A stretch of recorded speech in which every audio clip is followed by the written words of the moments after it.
Psalm chapter 4, and something is wrong.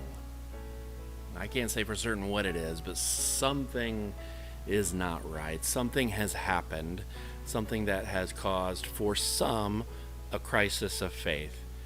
Maybe the crops didn't come in like they had in years past. Maybe a storm came along and destroyed all of the stores they had for winter. Maybe famine or disease or something had come upon the people, but something was not right. It was a season of challenge. And sometimes it can begin to feel like that is all the time. I mean, really, when is everything right?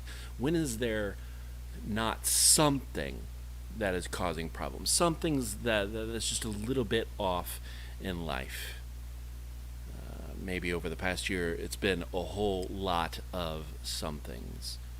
Maybe it was a trip that was canceled, or a job that was lost, or just a season of confusion and doubt and fear. We arrive at this place in Psalm chapter 4, and David begins this way. He says, verse 1, "Answer me when I call, O God of my righteousness. You have given me relief when I was in distress. Be gracious to me and hear my prayer." So he calls upon his history, and he says, in times of distress before, I have come to you, and you have heard me. And so I now come to you again for your grace, for your attention.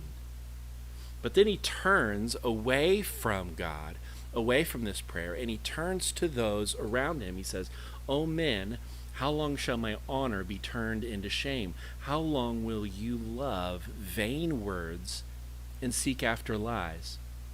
But know that the Lord has set apart the godly for himself. The Lord hears when I call to him." So you begin to get the sense that verses 1 and 2, David was definitely earnestly seeking after God, but he was standing amongst a people who were seeking after other answers for the distress in their life. And so he stood up not only to address God, but to serve as a contrast for the people to see, hey, when times are difficult, when we don't know how we're going to get through the next day, week, month, this is how you do it. You turn to him, the one who has been there in our distress before. Verse 4, he says, "Be angry and do not sin. Ponder in your own hearts on your beds and be silent." So he says, be angry, understand, we're in a difficult spot right now, but then be quiet and rest and ponder and understand the decisions that you're making. What this confusion, what this strife, what this difficulty is pushing you towards, because it's pushing you away from God. So be silent and rest and think and allow him to speak. Verse 5, "Offer right sacrifices and put your trust in the Lord." It's as simple as that. To live rightly before our God and to trust in him. From Genesis in the garden all the way to Revelation. It's all about us deciding, are we going to live rightly before our God and put our trust in him, or turn to, as he says, vain words and seek after lies? The lies that have been whispered to us from a tree in the garden all the way thousands of years later to this moment, when we would be told, oh, your answers can be found in yourself. Your answers can be found in that purchase. Your answers can be found in that person. Be quiet. Rest. Consider who has been there in your distress time and time again. Verse 6, "There are many who say, 'Who will show us some good?' Lift up your face upon us, O Lord. Lift up the light of your face upon us, O Lord."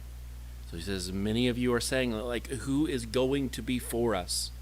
Who is going to be the good for us? And there is a cry among the people, God, show us your blessing, shine your light upon us.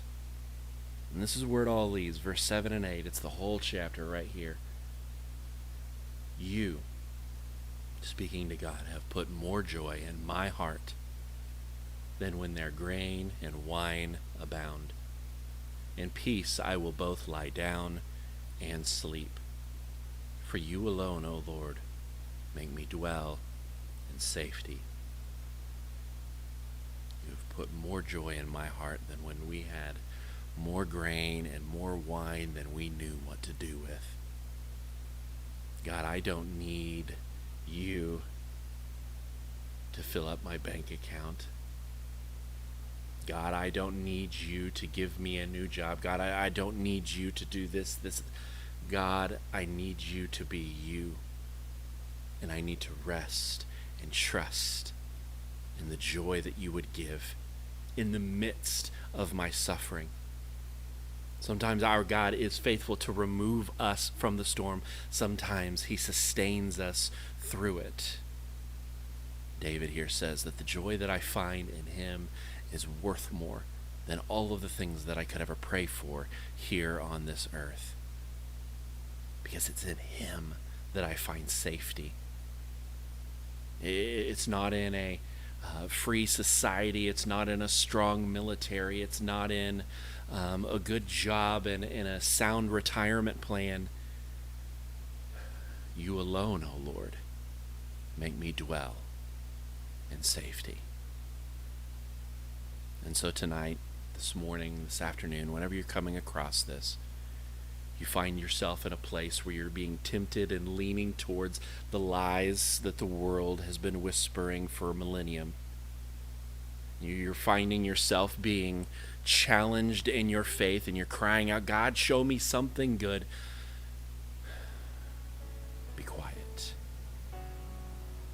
Rest. Lie down and ponder the goodness of our God from the moment you opened your eyes till now, and allow him to give you the sleep and rest and the safety of his presence.